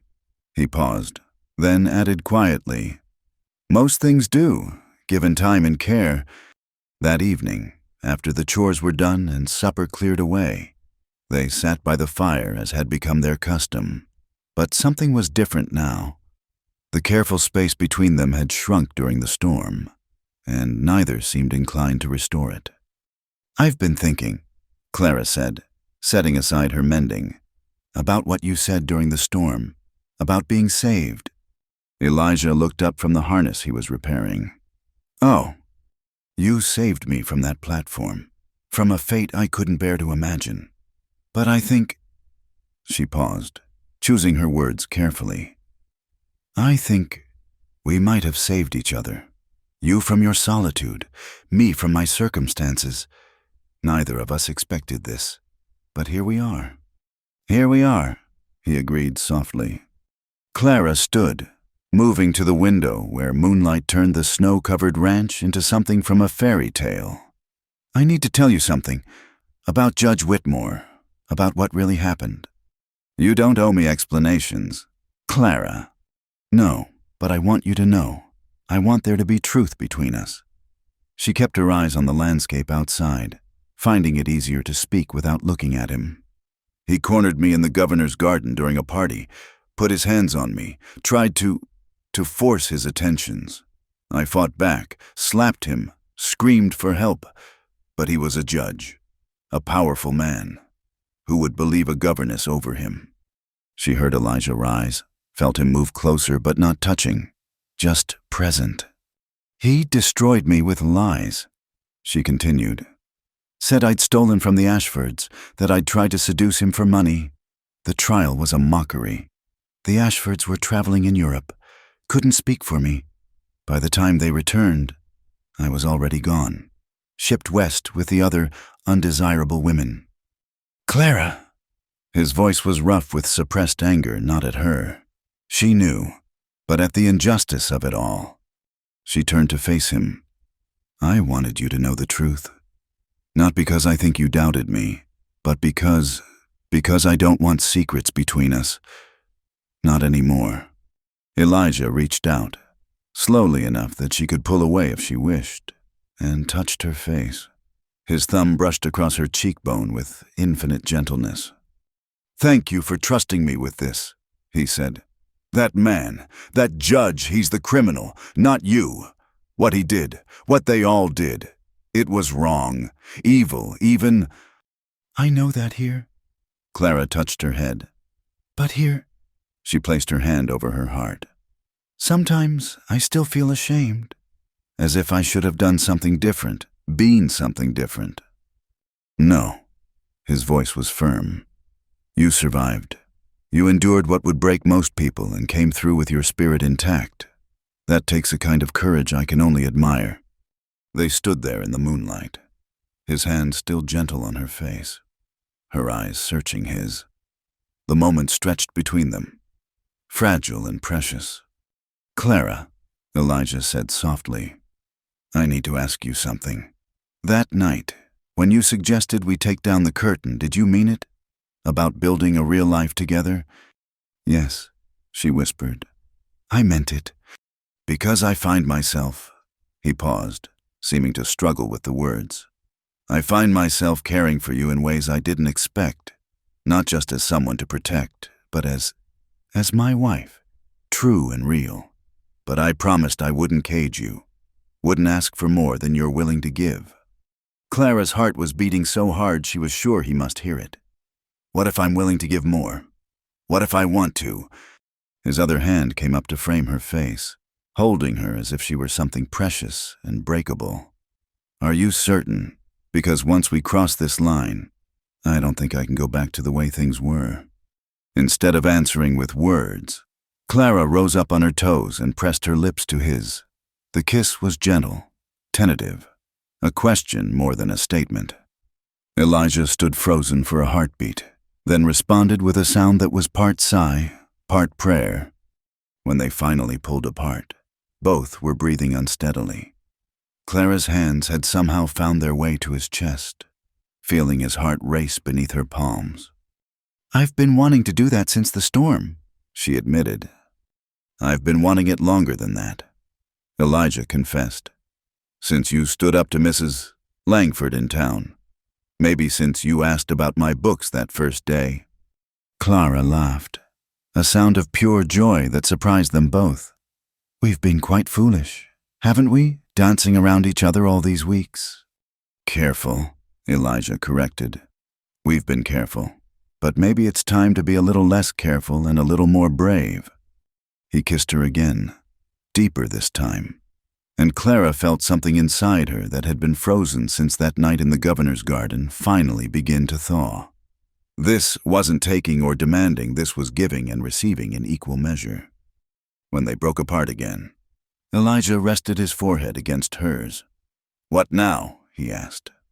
Clara considered this, her hands still pressed against his chest. Now, she said slowly, I think we stop pretending this is a marriage of convenience. We stop sleeping on opposite sides of the room like strangers. We stop being afraid of what we both want. And what do you want, Clara? She looked up at him, seeing in his eyes all the lonely years before her arrival, all the careful kindness he'd shown her, all the possibility of their future together. I want to be your wife, she said simply, not just in name or law, but in truth. I want to share your bed and your life and whatever comes next. I want to stop being scared of happiness just because I lost it once before. Elijah made a sound that might have been her name and pulled her close, burying his face in her hair. She felt him tremble slightly and realized this strong, steady man was as moved as she was. I want that too, he said against her hair. More than I can say. They stood there for a long moment, holding each other in the moonlit room. Then Elijah pulled back slightly, his expression serious. We'll take this slow, he said. There's no rush. We have time now. All the time we need. But Clara, I need you to know this isn't because you feel obligated or grateful. If you're not ready." She stopped his words with another kiss. "Elijah Burke," she said when she pulled back. "I am a grown woman who knows her own mind. I'm not kissing you out of gratitude or obligation. I'm kissing you because somewhere between that auction platform and this moment, I fell in love with you, with your kindness and your patience and the way you hum when you think no one's listening, with the man who reads Shakespeare and plays guitar and risks his life to fix a barn roof in a blizzard." "Love," he repeated, wonder in his voice. "Love," Clara confirmed. Unexpected and unlooked for, but real nonetheless. The question is, can you love a woman who came to you the way I did with all my complications and past sorrows? "Can I love you?" Elijah laughed, the sound rich and warm. "Clara, I've been falling in love with you since you walked into my kitchen that first morning and made it a home just by being there. I love your courage and your sharp tongue and the way you attack weeds like they've personally offended you. I love that you see books on a shelf and get hungry to read them. I love that you stood in my house that first day, scared and alone, and still had the strength to be kind." Now it was Clara's turn to tremble. "Then what are we waiting for?" she whispered. Elijah scooped her up in his arms, making her gasp in surprise. "Not another blessed thing," he said, carrying her toward the bedroom, their bedroom now. Truly theirs. He set her down gently beside the bed, his hands framing her face again. "Are you sure?" he asked one more time. "I've never been more sure of anything in my life," Clara said, and pulled him down for another kiss. Later, much later, they lay entwined in the bed that had been his alone for so long. Clara traced patterns on his chest while he played with her unbound hair, both marveling at the newness of being together this way. "No more walls between us," Clara murmured sleepily. "No more walls." Elijah agreed, pressing a kiss to her forehead. "Just us, building something new from the ashes of our old lives." "I like the sound of that," she said, snuggling closer. Outside, snow began to fall again, gentle this time, covering the ranch in a fresh blanket of white. But inside, two people who had found each other through the strangest of circumstances lay warm and complete, no longer alone in the vast Wyoming night. They had crossed the line from careful companionship into something deeper, truer. Tomorrow would bring its own challenges. There was still the ranch to run, the town's gossip to weather, a life to build together. But tonight, they were simply Elijah and Clara, husband and wife in all ways, their hearts finally brave enough to claim the love that had been growing between them all along. The future stretched before them, uncertain as always, but no longer faced alone. They had each other now, and in the arithmetic of the heart, that changed everything. Spring arrived slowly to Wyoming, first as a softening in the air, then as patches of brown earth showing through the melting snow. Clara stood in the doorway of the ranch house, one hand resting on her gently rounded belly, watching Elijah work with a new colt in the corral. 3 months had passed since that night they'd truly become husband and wife. 3 months of learning each other in all the small, daily ways that make a marriage: how he liked his coffee, how she hummed while cooking, the way they moved around each other in the kitchen like dancers who'd found their rhythm. The knowledge that she was with child had come gradually, confirmed by the traveling doctor who'd passed through last month. Elijah's reaction joy mixed with terror, wonder mixed with fierce protectiveness still made her smile to remember it. "You shouldn't be standing in the cold," Martha Johnson called from behind her. The merchant's wife had ridden out for her weekly visit, bringing supplies and gossip in equal measure. Their friendship had become one of Clara's greatest treasures. "I'm fine," Clara assured her, though she did close the door and return to the warm kitchen where they'd been working on tiny clothes for the baby. "I just like watching him with the horses." Martha smiled knowingly. "I remember being the same way with my Thomas.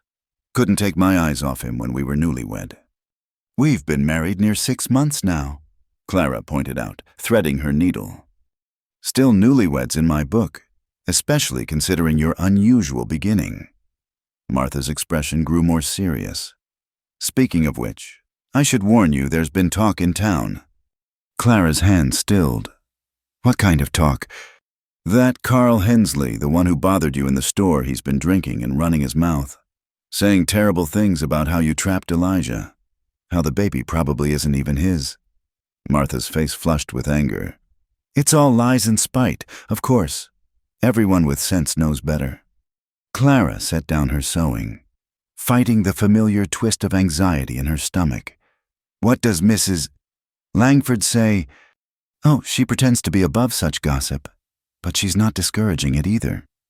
Martha reached over to squeeze Clara's hand. Don't you pay it any mind. Good people know the truth, how Elijah looks at you, how you look at him. That's not something that can be faked. Before Clara could respond, they heard horses approaching. Through the window, she saw Jake Winters riding up with two other men she didn't recognize. Elijah left the corral to greet them, and something in his posture made Clara uneasy. I should see what this is about, she said, rising despite Martha's protests. She reached the porch as Jake was speaking. Thought you should know. Elijah, Carl's been making threats, not just talk. Says he's going to come out here and prove what kind of woman your wife really is. Let him come, Elijah said quietly, but Clara could see the tension in his shoulders. Now, don't go doing anything rash. Jake cautioned. Man's a drunk and a fool, but he's also mean as a snake when riled. I won't start trouble, Elijah said, but I won't run from it either. The men talked a bit more. Then Jake and his companions rode off. Elijah stood watching them go, his face set in hard lines. How much did you hear? He asked, without turning around. Enough, Clara said, moving to stand beside him. I'm sorry. This is my fault. No. He turned to her, his eyes fierce. None of this is your fault. Carl Hensley is a bitter man looking for someone to blame for his own failures. It has nothing to do with you. It has everything to do with me, with what I am, where I came from. What you are, Elijah said firmly, is my wife, the woman carrying our child, the best thing that ever happened to this ranch to me. He pulled her against him, mindful of her condition. I won't have you blaming yourself for other people's small minds. That evening, after Martha had gone home, Clara found herself restless. She'd made Elijah's favorite stew for supper, but neither of them ate much. The threat of Carl Hensley hung over them like storm clouds. Play something, Clara requested as they sat by the fire. Something peaceful. Elijah fetched his guitar and began to play, a gentle melody she hadn't heard before. As the notes filled the room, some of the tension eased from Clara's shoulders. She placed her hand on her belly, feeling the tiny flutter of movement that still amazed her. Feel, she said suddenly, reaching for Elijah's hand. The baby's moving. He set aside the guitar and knelt beside her chair, his hand gentle on her stomach. His eyes widened as he felt the movement. That's our child, he said with wonder. Our son or daughter. Which do you hope for? Clara asked. Healthy, Elijah said immediately. That's all. Healthy and safe. He looked up at her.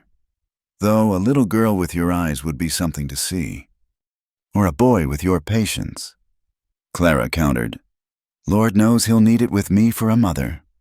They were still sitting that way, hands linked over her belly, when they heard the horses, not one or two, but several, and coming fast.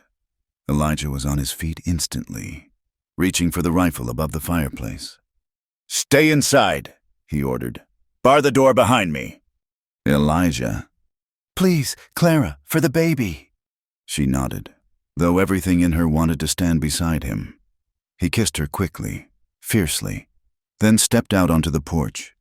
Clara barred the door as instructed, then moved to the window where she could see and hear what was happening. Carl Hensley sat on his horse in front of 5 other rough-looking men. Even from here, Clara could smell the whiskey on them. Evening, Carl, Elijah said calmly. Kind of late for a social call. Ain't here to be social. Carl slurred. Here to expose your wife for what she is. Heard she's got you fooled, thinking that baby she's carrying is yours. You need to leave, Elijah said, still calm but with steel beneath. Now. Or what you'll shoot us all. Carl laughed uglily. I don't think so. You're too soft. Burke, always have been. That's why you had to buy a wife instead of finding one proper. Clara's hands clenched on the windowsill.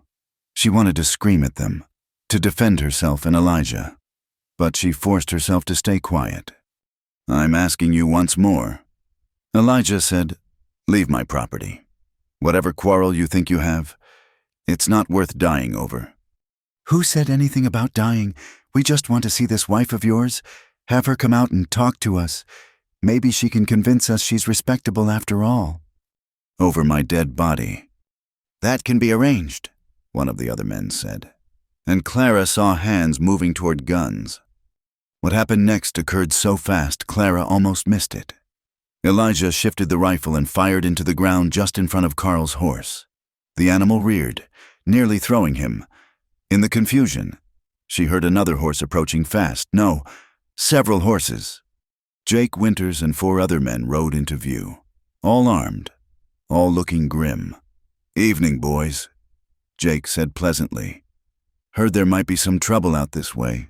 Thought we'd check on our neighbors. This ain't your business, Winters, Carl snarled, fighting to control his spooked horse. See, that's where you're wrong, Jake replied. Elijah's my friend. His wife's a lady. That makes it my business when drunk trash shows up making threats. More horses appeared. Clara recognized William Trent and several hands from neighboring ranches. Within minutes, Carl and his men were vastly outnumbered. Seems like you boys took a wrong turn, one of the newcomers said. Rode back to town's that way. Carl looked around, his face ugly with rage and alcohol. This ain't over, Burke. You can't protect her forever. Watch me, Elijah said quietly. For a moment, violence trembled in the air.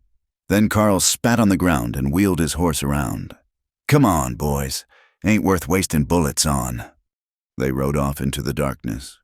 But the assembled neighbors didn't disperse immediately. Jake dismounted and approached the porch. Martha sent word. He explained to Elijah. Said there might be trouble. We've been keeping an eye out. Clara unbarred the door and stepped onto the porch, unable to stay hidden any longer. Thank you, she said to the assembled men. All of you. Ma'am, several of them said, touching their hat brims. You shouldn't have to thank us for doing what's right, Jake said. But Carl won't give up easy. He's got a grudge now. Then we'll deal with it, Elijah said, his arm coming around Clara. Whatever comes. After the men left, with promises to keep watch, Clara and Elijah stood on the porch looking out at the peaceful night. It was hard to believe violence had threatened just minutes before. I'm proud of you, Clara said softly. For what, nearly getting us all killed? For standing up for us. For our family. She took his hand and placed it on her belly again. This child will grow up knowing their father is a man of courage. I was terrified, Elijah admitted. When I saw all those men, all I could think was what would happen to you and the baby if... Shh, Clara stopped him. Nothing happened. We're safe. We have good neighbors who came when needed. They went inside, barring the door carefully. But Clara couldn't shake the feeling that something had changed. The outside world had intruded on their small paradise, reminding them that not everyone wished them well. Maybe we should leave, she said as they prepared for bed. Start fresh somewhere else, where no one knows our story. Elijah turned to her, his expression firm. No, this is our home. We built something good here, something real. I won't let Carl Hensley or anyone else drive us away. But the baby will grow up on this ranch, learning to ride and tend cattle and read books by the fire. He pulled her close. We've faced worse than Carl Hensley. You and I, we'll face this too. Clara nestled against him, drawing comfort from his strength. He was right, they had survived worse. She'd survived the auction block, the false accusations, the loss of everything she'd known. He'd survived the guilt of his sister's death, years of loneliness, the weight of old grief.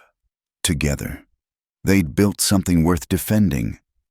"I love you," she whispered in the darkness. "And I love you," he replied. "You and our child both. That's why we stay and fight, because love is always worth fighting for." As sleep finally took her, Clara's last thought was of the garden she'd plant come full spring, new life growing from the soil, roots deep and strong, like the life growing within her, like the love that had grown between two damaged souls who'd found healing in each other. Tomorrow would bring its challenges.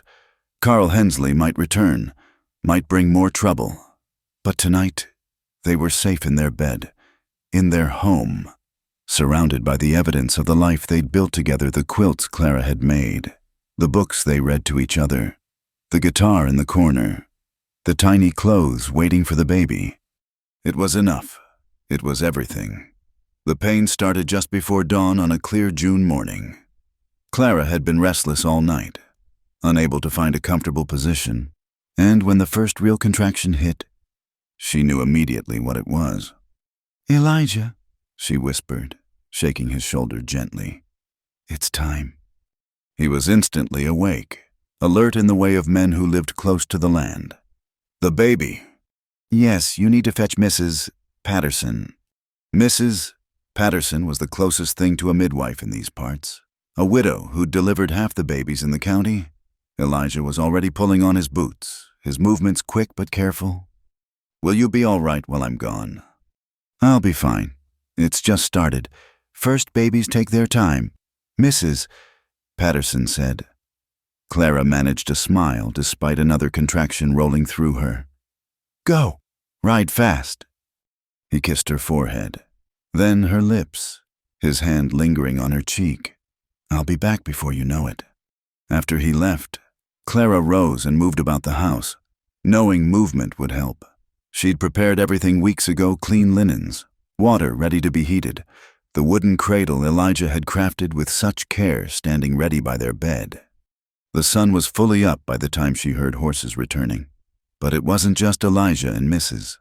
Patterson. Martha Johnson was with them, and Clara nearly wept with relief at seeing her friend. "Now then, Mrs. Patterson said briskly, taking charge immediately. "Let's see how this little one's doing. Mr. Burke, you get that water heating. Mrs. Johnson, we'll need those linens." The hours that followed blurred together in Clara's memory, pain and pressure. Martha's cool hands on her forehead. Mrs. Patterson's calm instructions. Elijah stayed close when allowed, letting Clara grip his hand through the worst of it, whispering encouragement when she thought she couldn't go on. "You're the strongest woman I know," he said during a brief respite. "You can do this." "I don't feel strong," Clara gasped as another contraction built. "You stood on that platform with your head covered and stayed proud. You learned a whole new life without complaint. You faced down the judgment of the town with grace." He kissed her knuckles. "This is just one more thing you'll conquer." The sun was setting, painting the room in gold and rose. When Grace Margaret Burke finally made her entrance into the world, her cry was strong and immediate, filling the room with the sound of new life. "A daughter," Mrs. Patterson announced, cleaning the baby with practiced efficiency. "Healthy as can be."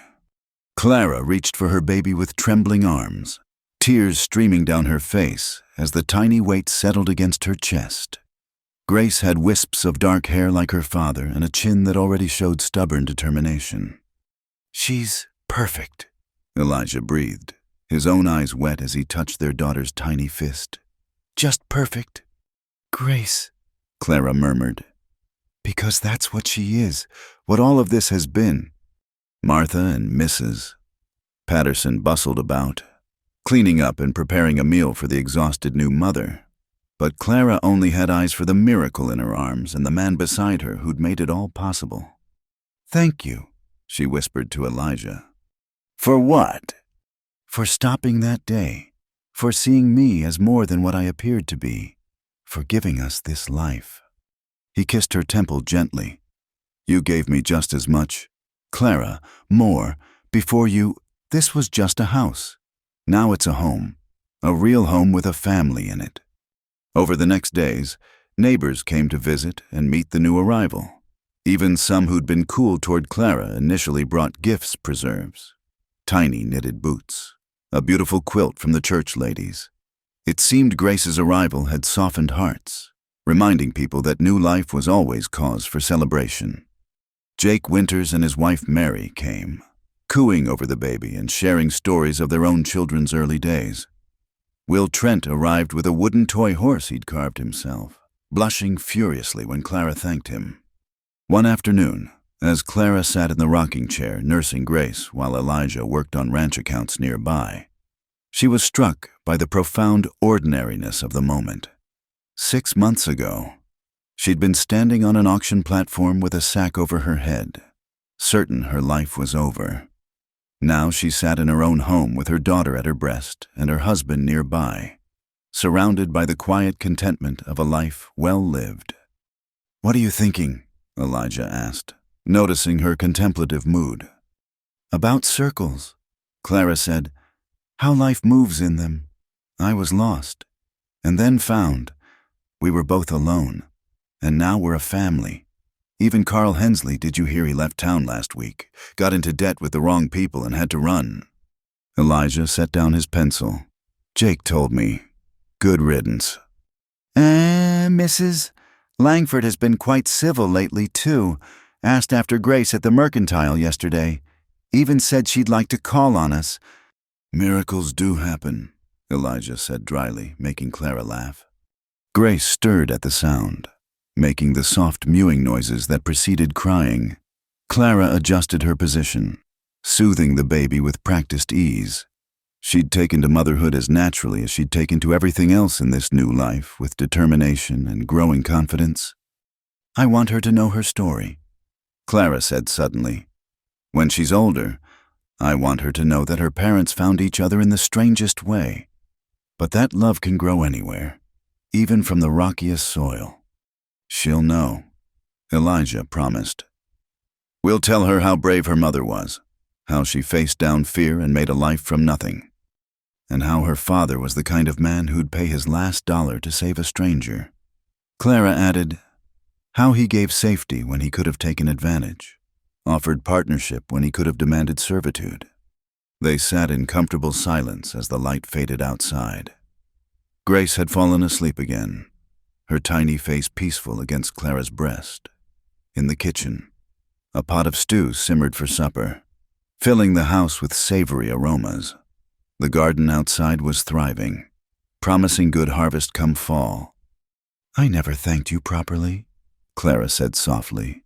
"For the ring, your mother's ring." Elijah looked at her hand where the gold band caught the lamplight.